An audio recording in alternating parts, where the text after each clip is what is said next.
That's cool. I've been writing, basically trying to guess how many like members of big tech will end up in the Biden cabinet. Yeah. Obviously, Kamala Harris has taken so much big tech money that she's going to do whatever they want. She was doing their bidding in the Senate. And I heard Matt Stoller, who's the guy that wrote Goliath, and he was talking about, and he was making this point that I completely disagree with, but he was saying that, like, you know, Obama was committed to neoliberalism, and like Joe Biden doesn't have an ideology, so he'll be easier to push on things like antitrust and like, which I think is total crap. It's like, I don't know how you could get such a horrible reading. Obama was not committed to like neoliberalism, but he was just committed, you know, but I don't know. I'm wondering, like, you know, how deep will it go? Like, how much deep state will it be? Because you know that he's going to put like Susan Rice in his cabinet. I think she might be Secretary of State. Yeah. I don't think that he's going to even give Elizabeth Warren. I don't either. I definitely don't think she's going to be Secretary of Treasury either. No, that's what I was going to say. Is if Elizabeth gets anything, it's not going to be Secretary of Treasury, which is like really the only position where she would be able to do what she supposedly believes in doing, or supposedly believes in, you know, carrying out on a governmental level, which I don't even think she actually believes in, but that's a different conversation. I don't think Elizabeth Warren's going to get anything meaningful, and which is hilarious considering how much she's, you know, groveled to Biden. What do you think that like Pete Buttigieg and Amy Klobuchar are going to get? Because that's the other two puzzle pieces that I'm trying to fit in. I think Buttigieg will be the UN ambassador probably. Amy Klobuchar is probably going to be the attorney general. And, you know, to go back to your point on Susan Rice, too, who I also think is going to be in the administration. You know, I think someone – Secretary of State, man. Yeah, that's the Secretary of State for sure. And the funny thing is, and the unfortunate thing is, too, considering that I'm a fan of his, I saw Michael Moore recently. You know, he was actually excited. He was happy about the Kamala Harris pick. He said, like, he said it was it was between Kamala and Rice, and that Biden choosing Kamala was him going left, whereas him choosing Rice would have been him going right. So he's like, well, this is Biden. This is the first official time we've pushed him to the left. And I was like, technically, yes, that's true. But by like what margin are you using? What rule are you measuring that push? And even if you grant that Kamala Harris is the left position, or the left pick, and that Rice is the right pick, conservative pick rather, Rice is going to end up with a more powerful job anyway. She's going to probably be the Secretary of State, which is going to be a far more influential position than the fucking vice president until, you know, unless Joe Biden dies, of course, in which case it'll become the most powerful position. But, you know, up until that fateful moment, Susan Rice is going to have a hell of a lot more sway over not just domestic policy, but international policy, the foreign policy of the Biden administration, which is, we already know, is going to be, you know, constructed by neocons, neolibs, and the military-industrial complex. Like, it's Susan Rice. Yeah, I can only imagine that. I guess he was operating under the assumption that he didn't think that she was going to get any cabinet position, and that like Susan Rice was going to. I mean, like, I mean, obviously Michael Moore holds anti-war views very strongly, and like, you know, he has eaten so much shit for his whole career about a lot of things, but specifically his opposition to the Iraq war, of which he was extremely courageous and outspoken about. Indeed. So I have an absolute treasure trove of respect for Michael Moore. Obviously, he influenced me as like a young, you know, film-obsessed teenager, and also, you know, but he does have some stupid takes sometimes. But he takes some fucking bad fucking takes, man.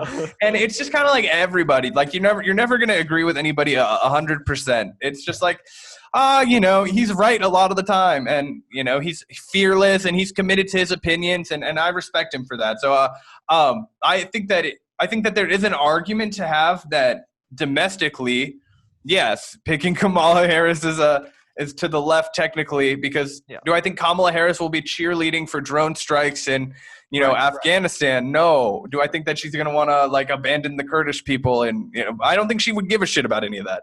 I don't think that's on her radar at all. And it's also not anything that Joe Biden listened to her as the VP about. Obama, I assure you, never listened to Joe Biden about anything foreign policy related. I guarantee it wouldn't even have been, hey, Joe, what do you think about that? Never. It never came out of his fucking mouth. I guarantee you. Right?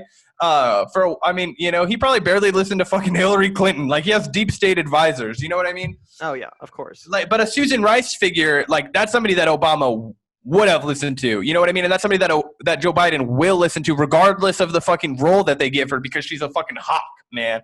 Yep. And I understand that people are going to try and celebrate her appointment as a fucking groundbreaking step, but it really does come back to the fact that it's not progress if it's just an African-American woman who's authorizing drone strikes, right? Like, okay, she's just, authorizing the senseless killing of murder, for no reason, no justification.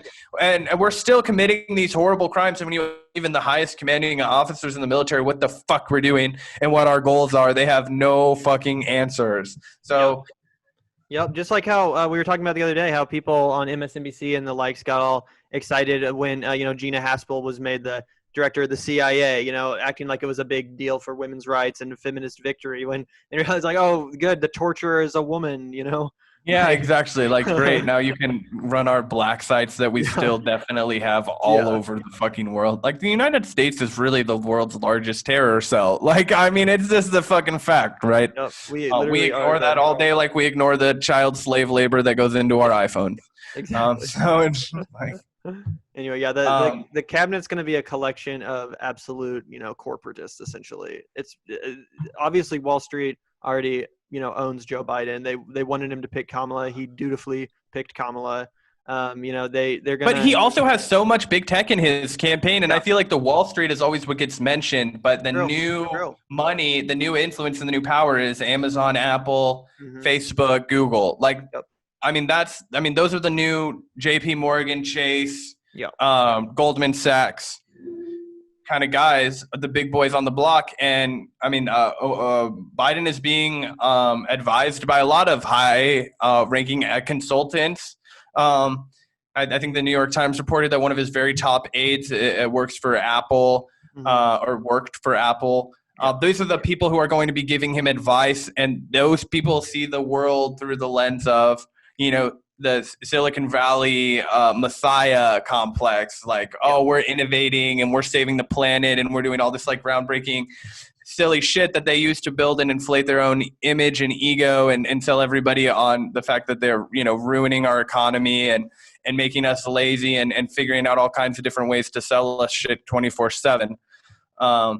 Yeah, and I think that even though people will say, like, oh, well, big tech is really nervous that Biden is considering Elizabeth Warren, those people know that he's not fucking considering Elizabeth Warren.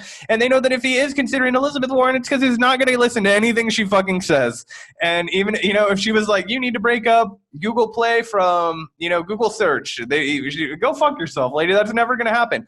Obama opened up the White House with warm arms to Facebook, what's his face quit, the founding Chris Hayes, the founding member of Facebook.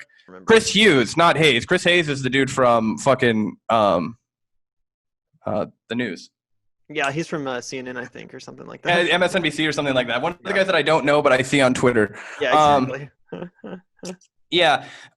And that's always been the case, and that's been continued throughout the Trump presidency, as much as the big tech wants you to think that they haven't been getting friendly with, like, government contracts, like, and not to mention the government contracts that they're taking from countries like China to spy on their own citizens, to enforce, undemocratic law in places like Hong Kong. They're doing all of that. And they're going to continue to do so. And Joe Biden has absolutely no plans of reining them in at all. Absolutely not. 100%. And yeah, we won't even see not that I even agree with it, but we won't even see from Biden the kind of performative standing up to big tech that we've seen under the Trump administration, like the attacks on Huawei and TikTok and like the, Chinese software and how much of that I think so much of that is horseshit. I think that the TikTok thing, they're already doing everything that TikTok's doing domestically. They just don't want China to have that information. Exactly. I mean, the claim itself is 100% legitimate. It's just hypocritical because we're doing the same thing. Yeah. So but under Joe Biden, there will be no adversarial relationship to big tech whatsoever. I think he's going to totally, like you said, open the floodgates to them totally regulating themselves. And to some extent, I just think because he doesn't understand most of these issues. He's an old. Yeah, he's an octogenarian, man. If you started to talk to him, or not an octogenarian, but goddamn it, he's close enough. Yeah. Yeah. I think if you tried to like sit him down and have a real conversation about his position on, data mining and whether or not companies should have the right to sell the people's. Come on, man. Exactly. Come on, You're talking about man.